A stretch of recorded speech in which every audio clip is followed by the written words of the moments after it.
श्री शिव महापुराण रुद्र संहिता पार्वती खंड अथ त्रयोदशोध्याय। पार्वती और परमेश्वर का दार्शनिक संवाद। शिव का पार्वती को अपनी सेवा के लिए आज्ञा देना, पार्वती का महेश्वर की सेवा में तत्पर रहना। भवानीवाच किमुक्तं गिरिराजाय त्वया योगिन् तपस्विना तदुत्तरं शृणु विभो मत्तो ज्ञान विशारद। तपः शक्त्यान्वितः शम्भो करोषि विपुलं तपः तव बुद्धिर्यं जाता तपस्तप्तुं महात्मनः। सा शक्तिः प्रकृतिर्गेया सर्वेषामपि कर्मणां तया विरच्यते सर्वं पादते च विनाश्यते। भवानी बोली, हे योगिन, आपने तपस्वी होकर भी मेरे पिता से क्या कह दिया? हे ज्ञान विशारद, उसका उत्तर मुझसे सुनिए। हे शंभो, आप सबकी शक्ति से संपन्न होकर ही महातपस्या कर रहे हैं और उसी महाशक्ति की ही प्रेरणा से तपस्या करने के लिए आप महात्मा को ऐसी बुद्धि प्राप्त हुई है। सभी कर्मों को करने वाली उस शक्ति को ही प्रकृति जानना चाहिए। उसी के द्वारा सबकी सृष्टि, पालन और संहार होता है। कस्तम का प्रकृति सूक्ष्मा भगवन् तद्विमृश्यताम् विना प्रकृतया च कथं लिंगरूपी महेश्वरः। अतः हे भगवान, आप कौन हैं और सूक्ष्म प्रकृति क्या है, इसका आप विचार करें। प्रकृति के बिना लिंगरूपी महेश्वर किस प्रकार रह सकते हैं? अर्चनीयोऽसि वन्द्योऽसि ध्येयोऽसि प्राणिनां सदा प्रकृत्या च विचार्येति हृदा सर्वं तदुच्यताम्। आप प्रकृति के ही कारण सदा प्राणियों के लिए अर्चनीय, वंदनीय और चिंतनीय हैं। इस बात को हृदय में विचार कर ही आप वह सब कहिए। ब्रह्मवाच पार्वत्यास्तद्वचः श्रुत्वा महोति करणे रतः सुविहस्य प्रसन्नात्मा महेशो वाक्यं ब्रवीत। ब्रह्मा जी बोले, हे नारद, पार्वती के उस वचन को सुनकर मेहंदी लीला करने में रत रहने वाले प्रसन्नचित्त महेश्वर हंसकर कहने लगे। महेश्वरवाच तपसा परमेणैव प्रकृतिं नाशयाम्यहं प्रकृत्या रहितः शम्भुरहं तिष्ठामि तत्त्वतः। तस्मात् प्रकृते सद्भिर्न कार्य संग्रहः क्वचित् तथा स्थातव्यं निर्विकारश्च लोकाचार विवर्जितैः। महेश्वर बोले, मैं उत्तम तपस्या द्वारा ही प्रकृति का नाश करता हूँ और वस्तुतः प्रकृति से रहित होकर ही शंभु के रूप में स्थित रहता हूँ। अतः सत्पुरुषों को कभी भी प्रकृति का संग्रह नहीं करना चाहिए और लोकाचार से दूर तथा विकार रहित रहना चाहिए। ब्रह्मवाच इत्युक्त्वा शंभुना तात लौकिक व्यवहारतः सुविहस्य हृदा काली जगाद मधुरं वचः। ब्रह्मा जी बोले, हे तात, जब शंभु ने लौकिक व्यवहार के अनुसार यह बात कही तब काली मन ही मन हंसकर यह मधुर वचन कहने लगी। कालीवाच यदुक्तं भवता योगिन् वचनं शंकर प्रभो सा च किं प्रकृतिं स्यादति तस्तां भवान् कथम् एतद्विचार वक्तव्यं तत्त्वतो हि यथा तथं प्रकृत्या सर्वमेतच्च बद्धमस्ति निरन्तरं। तस्मात् त्वया न वक्तव्यं न कार्यं किंचिदेव हि वचनं रचनं सर्वं प्राकृतं विद्धि चेतसा। काली बोली, हे योगिन, हे शंकर, हे प्रभो, आपने जो बात कही है क्या वह प्रकृति नहीं है? आप उससे परे कैसे हैं? इन सब का तात्विक दृष्टि से ठीक ठीक विचार करके ही आपको बोलना चाहिए। यह सब कुछ सदा प्रकृति से बंधा हुआ है, इसीलिए आपको न तो बोलना चाहिए और न कुछ करना ही चाहिए, क्योंकि कहना और करना सब व्यवहार प्रकृति ही है।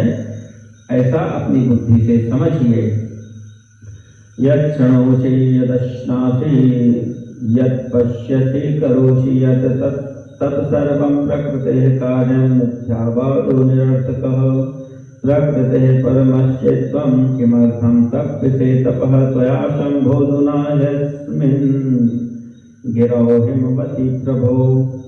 प्रकृत्या गिलितोऽसि त्वं न जानासि निजं हर निजं जानासि चेदीश किमर्थं तप्यसे तपः।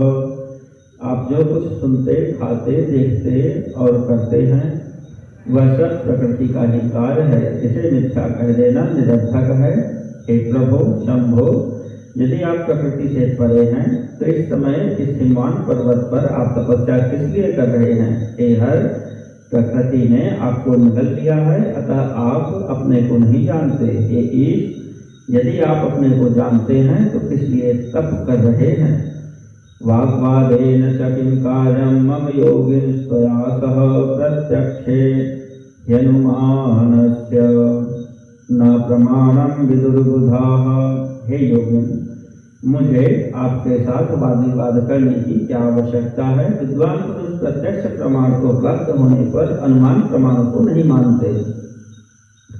इंद्रियाणां गोचरत्वं यावद् भवति देहिनां तावत् सर्वं विमन्तव्यं प्राकृतं ज्ञानिभिर्धिया। किं बहुक्तेन योगेश शृणु मद्वचनं परं सा चाहं पुरुषोऽसि त्वं सत्यं सत्यं न संशयः। जो कुछ प्राणियों के इंद्रियों का विषय होता है वह सब ज्ञानी पुरुषों को बुद्धि से विचार कर प्राकृत ही मानना चाहिए। हे योगेश, बहुत कहने से क्या लाभ? मेरी उत्तम बात सुनिए। मैं वह प्रकृति हूँ और आप पुरुष हैं। आप सत्य हैं, इसमें संशय नहीं है। मदनुग्रहतस्त्वं हि सगुणो रूपवान् मतः मां विना त्वं न निरीहोऽसि न किंचित् कर्तुमर्हसि। पराधीन सदा त्वं हि नाना कर्म करोषि निर्विकारी कथं त्वं हि न लिप्तश्च मया कथम्। प्रकृतेः परमोऽसि त्वं यदि सत्यं वचस्तव तर्हि त्वया न भेतव्यं समीपे मम शंकर। मेरे अनुग्रह से ही आप सगुण और साकार माने गए हैं। मेरे बिना आप निधि हैं और कुछ भी करने में समर्थ नहीं हैं। आप जितेंद्रिय होने पर भी प्रकृति के अधीन हो नाना प्रकार के कर्म करते हैं, तब आप फिर निर्विकार कैसे हैं और उससे लिप्त कैसे नहीं हैं? हे शंकर, यदि आप प्रकृति से परे हैं और यदि आपका वचन सत्य है तो मेरे समीप रहने पर भी आपको डरना नहीं चाहिए। ब्रह्मवाच इत्याकर्णवचस्तस्याः सांख्यशास्त्रोदितं शिवः वेदांतमत संस्थो हि वाक्यमूचे शिवां प्रति। ब्रह्मा जी बोले, पार्वती का सांख्य शास्त्र के अनुसार कहा हुआ वचन सुनकर भगवान शिव वेदांत मत में स्थित हो शिवा से यह वचन कहने लगे। श्री शिव उवाच इत्येवं त्वं यदि ब्रूते गिरिजे सांख्यधारिणी प्रत्यहं कुरु मे सेवा मनुष्यसिद्धां सुभाषिणी। यद्यहं ब्रह्म निर्लिप्तो मायया परमेश्वरः वेदान्तवेद्यो मायेशस्त्वं करिष्यसि किं तदा। श्री शिव बोले, सुंदर भाषण करने वाली हे गिरिजे, यदि आप सांख्य मत को धारण करके ऐसा कहती हैं तो प्रतिदिन मेरी अनिश्चित सेवा कीजिए। यदि मैं ब्रह्म माया से निर्लिप्त परमेश्वर वेदांत से जानने योग्य तथा मायापति हूँ तब आप क्या करेंगी? ब्रह्मवाच इत्येवमुक्त्वा गिरिजां वाक्यमूचे गिरिं प्रभो भक्तानुरंजन करो भक्तानुग्रहकारकः। ब्रह्मा जी बोले, गिरिजा से इस प्रकार कहकर भक्तों को प्रसन्न करने वाले तथा भक्तों पर अनुग्रह करने वाले भगवान शिव हिमवान से कहने लगे।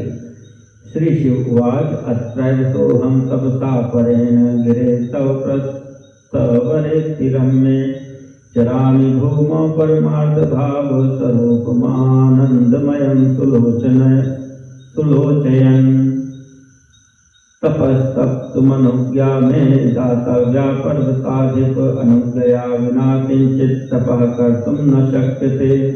शिव जी बोले, हे गिरे, मैं यहीं आपके अत्यंत रमणीय श्रेष्ठ शिखर की भूमि पर उत्तम तपस्या के द्वारा आनंदमय परमार्थ स्वरूप का विचार करता हुआ विचरण करूंगा।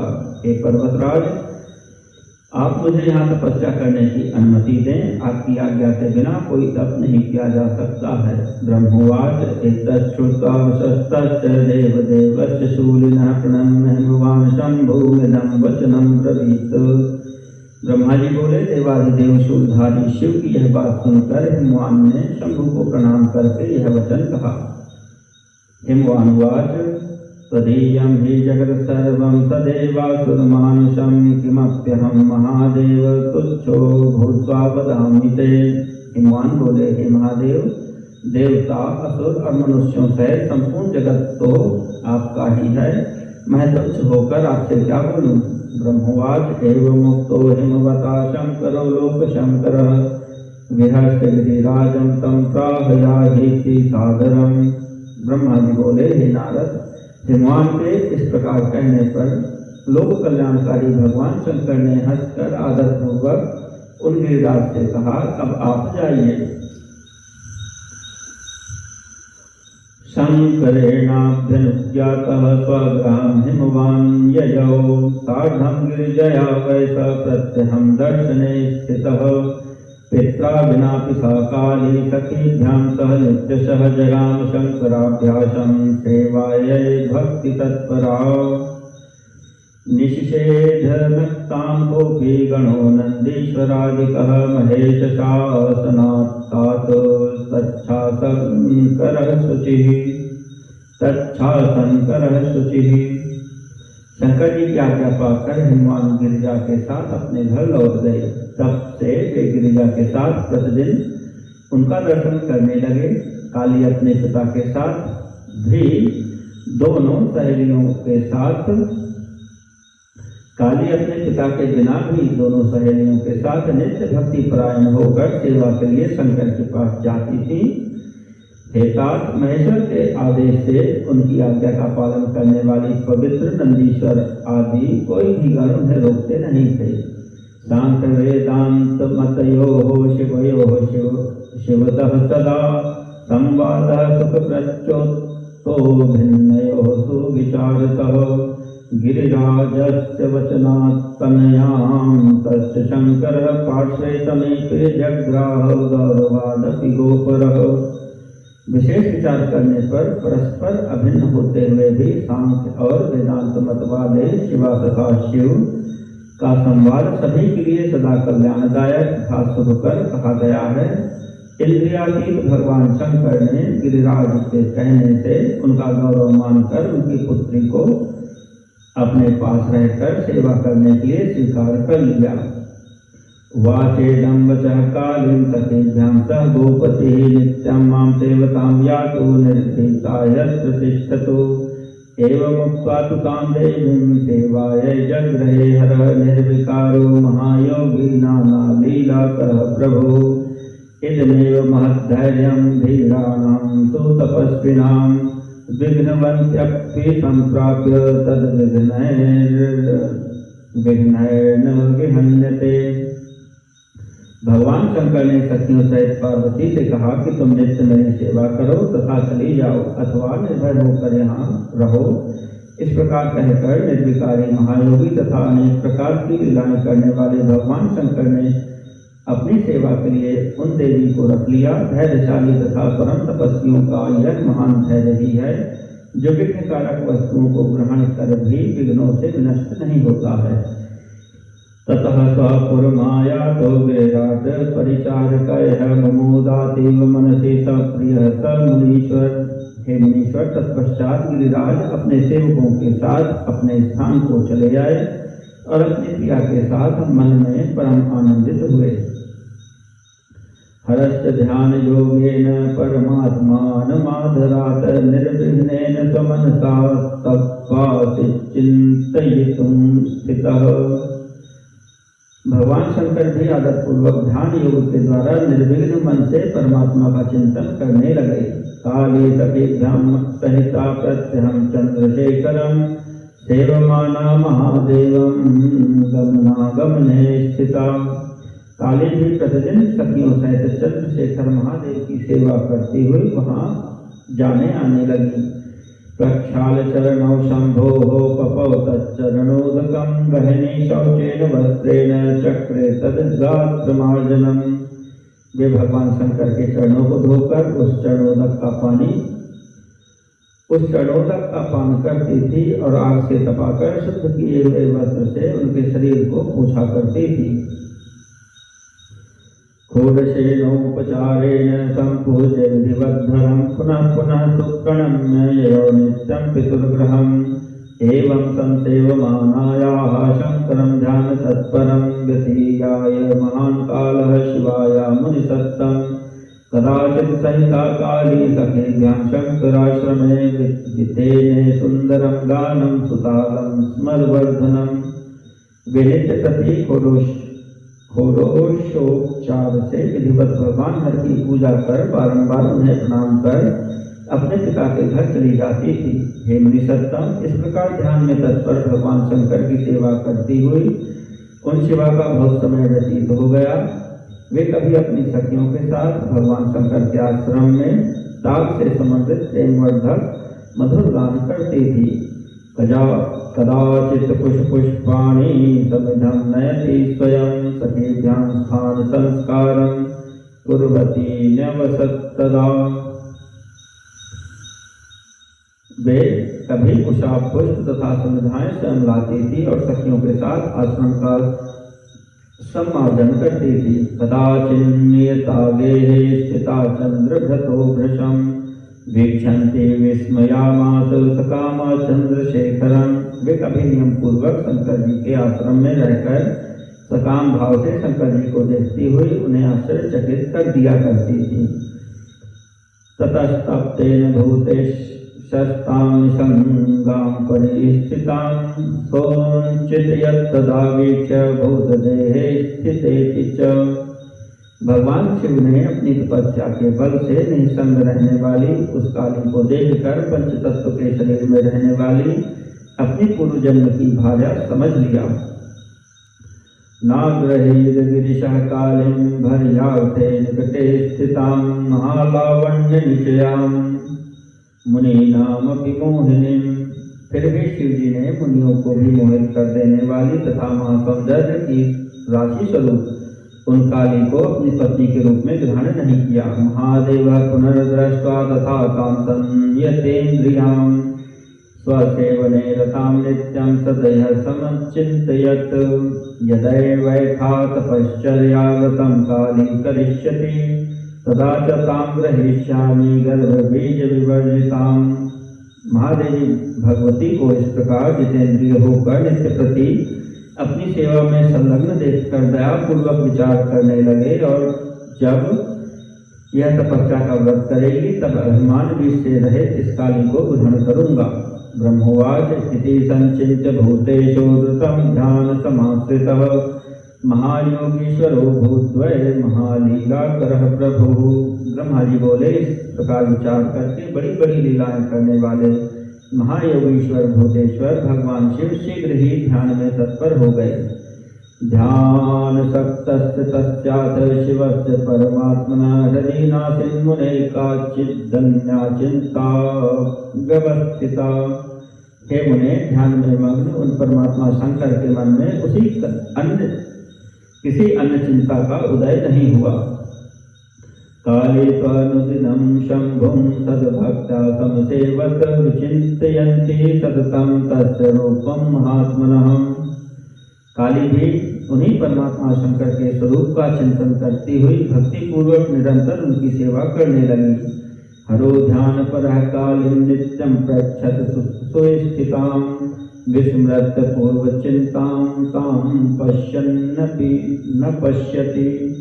भगवान शिव ध्यान में स्थित हो पूर्व चिंताओं को भूलकर सुस्थित काली को देखा करते थे। वस्तुतः वे उन्हें देखते हुए भी नहीं देखते थे।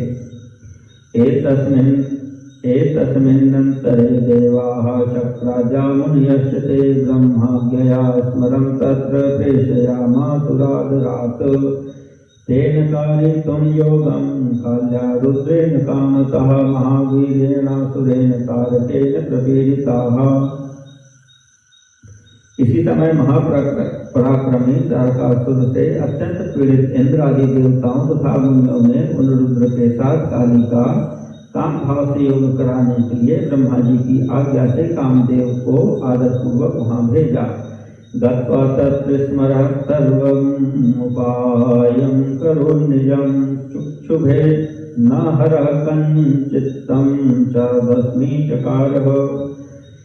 कामदेव ने वहां जाकर अपना समस्त उपाय लगाया, परंतु शिव कुछ भी विक्षुब्ध नहीं हुए। तब उन्होंने उसे भस्म कर दिया।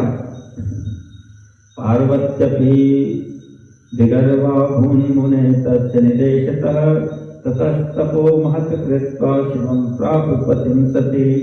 हे मुने, पार्वती का भी अभिमान नष्ट हो गया और तत्पश्चात नारद जी के उपदेशानुसार घोर तपस्या करके उन सती ने शिव को पति रूप में प्राप्त किया। बभूवस्तुस्तौ सुप्रीतौ पार्वती परमेश्वरौ चक्रतुर्देव कार्यं हि परोपकरणे रतौ। इस प्रकार परमेश्वर एवं पार्वती परम प्रसन्न हो गए और परोपकार में परायण होकर देव कार्य को पूर्ण करने लगे। इति श्री शिव महापुराणे द्वितीयायां रुद्र संहितायां तृतीये पार्वती खंडे पार्वती परमेश्वर संवाद वर्णनम नाम त्रयोदशोऽध्यायः।